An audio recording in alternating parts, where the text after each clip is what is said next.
আগে বাসায় মাছ নিয়ে আসলে মাছের ভিতরে ডিমটা দেখলেই মনটা খারাপ হয়ে যেত, কারণ কিছু তো রান্না করতে পারিনি, এটা দিয়ে কি করবো না করবো ভাল লাগে না। কিন্তু এই রেসিপিটা করার পরে এখন মাছের ভিতরে ডিম না থাকলেও আমি আবার বলি যে ডিমওয়ালা মাছ একটু দেখি খুঁজি নিয়ে আসবা দিনি, এত ভালো যে লাগে। কথা না বাড়ি, চলো দিন তোমাকে ঝটপট আমি রেসিপিটা দেখিয়ে দিই। এ দেখো মাছের ডিমটা আমি সুন্দর করে ধুয়ে নিছি, পরিষ্কার করি। তারপরে আমি একটু চটকি নিচ্ছি। চটকি নেওয়ার কারণটা এই মাছের ভিতরে দেখো একটু রগ রগ মধ্যে দেখো এমন থাকে, এইগুলো সুন্দর করে বাইসি ফেলে দিবা। তারপরে এখন এ দেখো দিয়ে দিচ্ছি পেঁয়াজ, এই মোট খানিক পেঁয়াজ আমি দিছি। তারপরে দুটো রসুনের কোয়া আমি কুচি করে এর মধ্যে দিয়ে দিছি।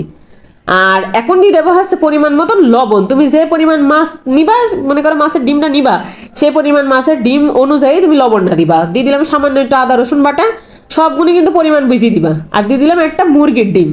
এই মাছের ডিমের মধ্যে এই মুরগির ডিম, বিষয়টা একটু শুনতে কেমন লাগছে তাই না? কিন্তু কি যা টেস্ট হয়, খাওয়ার পরে তুমি বলবে আবার কি বানিয়ে ফেললাম। এখন একটু যোগ করে দিছি গুঁড়ো মশলা, এর মধ্যে দিছি মরিচের গুঁড়ো, আর দিছি আছে হলুদের গুঁড়ো। তোমরা চাইলে এখানে একটুক্ষণ কাঁচা মরিচও কুচি করে দিতে পারো, তাই আমি আর দিইনি। এগুন দিয়ে খুব সুন্দর করে মাখিয়ে নিবা, একটু ভালো করে মাখাবা। পেঁয়াজটা দেখবা একটু নরম নরম হয়ে গেছে, সে পর্যন্ত একটু মাখিয়ে নিবা। মাখিয়ে নেওয়া হয়ে গেলে এর মধ্যে দিচ্ছি এই যে এক সির লেবুর রস, মানে এই সব মিলি মানে এই এক চা চামচ মতন মানে লেবুর রস আমি এর ভিতর দিয়ে দিছি। তো তোমরা এটি দিয়ে আবারও সুন্দর করে একটু মাখিয়ে নিবা। নেওয়ার পরে এখন দিয়ে দিচ্ছে আছে আলু। এটি কিন্তু অপশনাল, দিলে ভালোই লাগে, না দিলেও কোনো সমস্যা নেই, ঠিক আছে? তো আমার এখন লোক সংখ্যা একটু বেশি আছে, এই জন্য আমি দিয়ে দিলাম। তোমরা চাইলে কিন্তু নাও দিতে পারো, আবার একটু কমিয়েও দিতে পারো, তাতে কোনো সমস্যা নেই। দিয়ে এখন আবারও একটুক্ষণ শেষমেশ সুন্দর করে মাখিয়ে নিলাম। এই মাখা চাকাটা এই পর্যন্ত মনে করো শেষ। মাখানো হয়ে গেলে এখন চলে যাচ্ছি সরাসরি চুলাতে। যাই প্যানের মধ্যে একটু তেল নিয়েছিলাম, এখন এই মাছের ডিমের যে মিশ্রণটা আমি মাখালাম এটি দিয়ে দিলাম আমি হচ্ছে এই প্যানের উপরে। দেওয়ার পরে দেখো উল্টানোর সময় একটু সাবধানে উল্টাবা। উল্টি পাল্টি সুন্দর করে ভাইজি নিয়ে এই যে পিস পিস করে সুন্দর করে কাটিয়ে নিলাম। কাটিয়ে আমি তুলে নিছি। নিয়ে আবার একটু তেল দিই, এর ভিতর আছে দিয়ে দিছি পেঁয়াজ।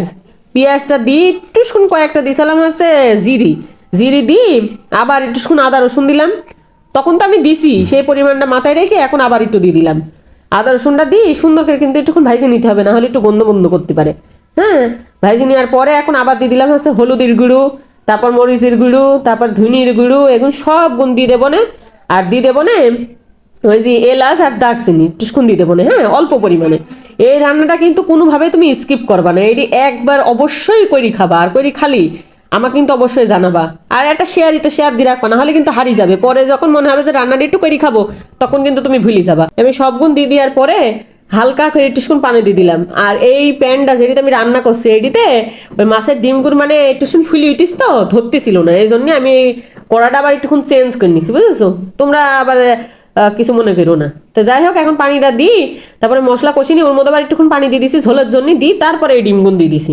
দিয়ে ঢেকে রাখছিলাম, রাখার পরে একটু উল্টি পাল্টি আবার দিছি, একবার উল্টি দিছি সাবধানে।